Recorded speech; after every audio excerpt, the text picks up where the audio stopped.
Hey guys, welcome back to financial freedom. मेरा नाम वैभव निगम है, I wish and I hope कि आप जल्दी से फाइनेंशियली फ्री हो जाएं, अपनी लाइफ अपने टर्म्स में जिएं, बिकॉज यू डिजर्व इट।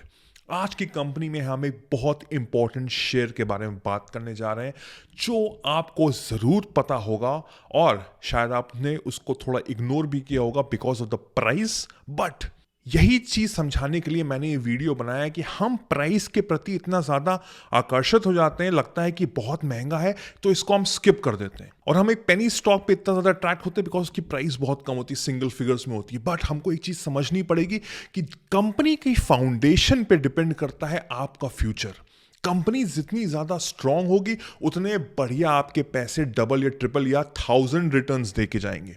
तो हमको इस कंपनी को समझना है, अंडरस्टैंड करना है, और हर चीज में हमको एनालिसिस लगानी पड़ेगी कि हम इस कंपनी को क्यों बाय करना चाहते हैं, राइट? तो आज जो मैं कंपनी की बात करने जा रहा हूं वो एक्चुअली कंज्यूमर फाइनेंस कंपनी है। एक लार्ज कैप कंपनी है जिसका 4.5 करोड़ का स्टॉक कैप है और रैंक करती है 8 पे। It's a NBFC company. What is NBFC अगर आपको नहीं पता है तो? It's non banking finance corporation company, यानी कि ये कंपनी लोन देती है लोगों को। And the best part is कि इसके लोन्स में बहुत डाइवर्सिफिकेशन है।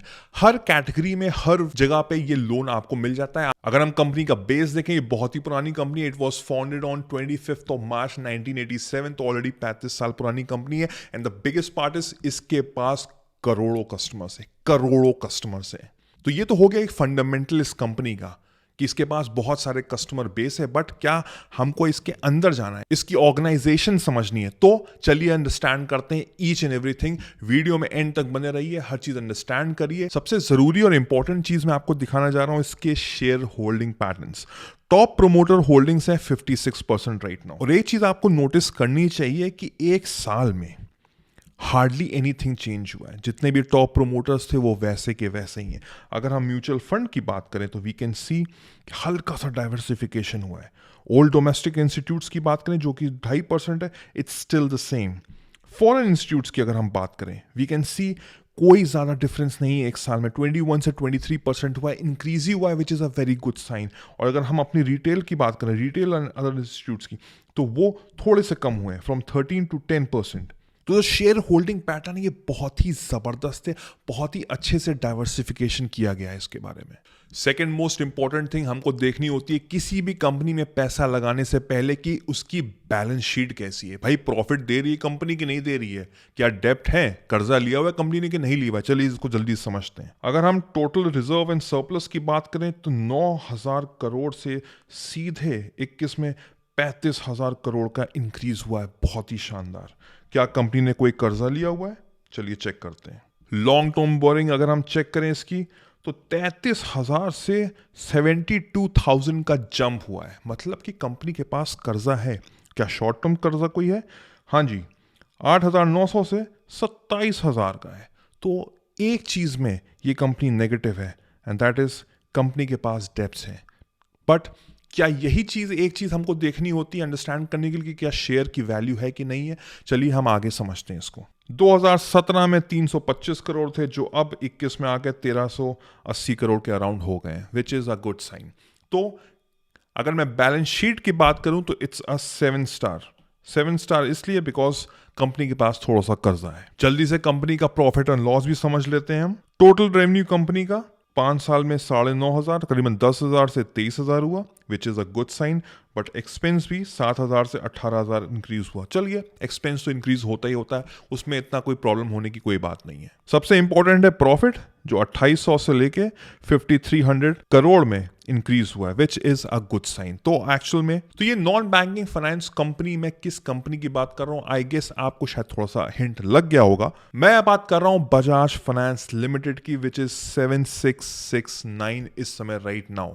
जैसे कि मैंने स्टार्टिंग में कहा कि हम लोग पैसे देख के थोड़ा सा घबरा जाते हैं कि यार बहुत महंगा शेयर है। बट हमको एक चीज समझनी पड़ेगी कि कंपनी के फाइनेंशियल्स कैसे हैं, कंपनी ने हमको कितना प्रॉफिट दिया है आने वाले टाइम में। तो अभी जल्दी से समझते हैं इसके बारे में। अगर मैं एक मंथ की चलिए बात करने तो कोई लॉजिक है नहीं। आई बिलीव या 3.6% which is next to nil, because ये एक ऐसी कंपनी है जो हमको होल्ड करके रखनी है। जितना ज़्यादा आप पेशेंस रखेंगे इन बड़ी कंपनियों में, उतना ज़्यादा आपको प्रॉफिट मिलेगा। कैसे? चलिए हम जल्दी से देखते हैं।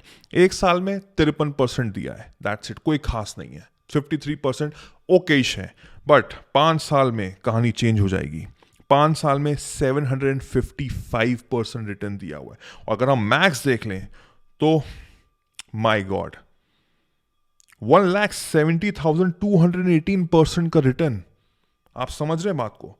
फॉर एग्जाम्पल अगर हम 2011 में ही देख लें, अगस्त 3, अभी क्लिक हो गया, अगस्त 3 2011 में 66 रुपए का था, 66 रुपीज का। अगर 10 साल के अंदर ही आपका 66 रुपए 7,500 के ऊपर पहुंच जाएगा। तो अंडरस्टैंडिंग द डिफरेंस, होल्ड करके रखना है। ऐसी कंपनीज हमको समझनी है। क्या इस समय सही टाइम है पैसा लगाने का? बेशक लगाइए, क्यों नहीं लगाइए। ये कंपनी डिप हुई थी कुछ टाइम पहले कोविड पे, ये मार्च के अराउंड ही कंपनी में डिप हुआ था because of the Covid, right. उस समय फाइनेंस का इतना काम हो नहीं रहा था। उस समय जिस लोगों ने ये अपॉर्चुनिटी को देखा होगा, अंडरस्टैंड किया होगा, तो उनके इस समय पैसे 500% रिटर्न जरूर आया होगा। I can assure you that. So हमको ऐसी कंपनी समझनी है, अंडरस्टैंड करनी है और अपने पोर्टफोलियो में इसको डालना है। आप चाहें तो इसके बारे में और अच्छे से स्टडी करिए, अंडरस्टैंड करिए, इस वीडियो को एज अ एजुकेशनल समझिए, इस शेयर को अपने पोर्टफोलियो में सेव करिए, अंडरस्टैंड करिए ईच एंड एवरीथिंग, एनालाइज करिए और डिसीजन लीजिए। एंड आई विश कि आप इसको समझेंगे और अपने पोर्टफोलियो में ऐड करेंगे। सो आई होप आपको ये वीडियो समझ में आया होगा, काफ़ी इन्फॉर्मेटिव लगा होगा। जल्दी से अपने फैमिली फ्रेंड से शेयर कर लीजिए। अगर अभी तक आपने मेरे चैनल को सब्सक्राइब नहीं किया तो do hit like and do subscribe and hit the bell icon so that जैसे मैं एक नया वीडियो डालूं आपको सबसे पहले नोटिफाई हो। मेरा नाम वैभव निगम है। Till then I will see you soon. Take care, cheers, bye bye.